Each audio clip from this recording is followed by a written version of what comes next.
Frog में हम देखते हैं cleavage is the process of repeated rapid mitotic cell division of the zygote to form the blastula. The produced cells named blastomeres. During this stage, the size of the embryo does not change. The blastomeres become smaller with each division. The type and pattern of cleavage differ from species to species. Continuous division to form a ball of 32 cells called the morula. The morula continuous division to form the hollow blastula with up to several hundred cells. The cavity of the blastula is the blastocoelom. मेंढक के अंडाणुओं में सक्रिय व अक्रिय ध्रुव के मध्य की सीधी रेखा को अंडाणु की प्राइमरी एक्सिस कहते हैं। यह अंडाणु के केंद्रक एवं केंद्र के आर पार होती है। अतः इस रेखा के मध्य बिंदु के चारों ओर अंडाणुओं की रेडियल सिमेट्री होती है।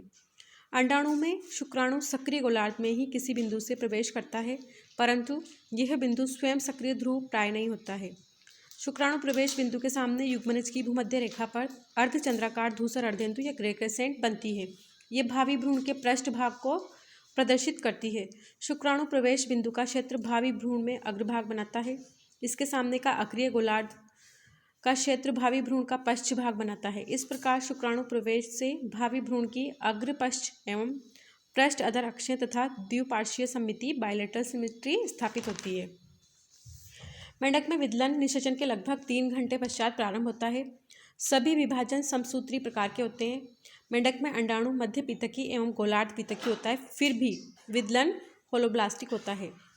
तापक्रम जल विदलन दर को प्रभावित करते हैं। फर्स्ट क्लीवेज मेंढक में प्रथम विदलन फर्स्ट क्लीवेज मेरिडियोनल होती है, अर्थात यह खड़ी वर्टिकल होती है। वह सक्रिय ध्रुव से प्रारंभ होकर के धीरे धीरे अक्रिय ध्रुव की ओर बढ़ती है। वह मध्य बिंदु से गुजरती है। परिणाम स्वरूप यह युग्मनज को 2 बराबर भागों में लेफ्ट ब्लास्टोमियर और राइट ब्लास्टोमियर में डिवाइड कर देती है।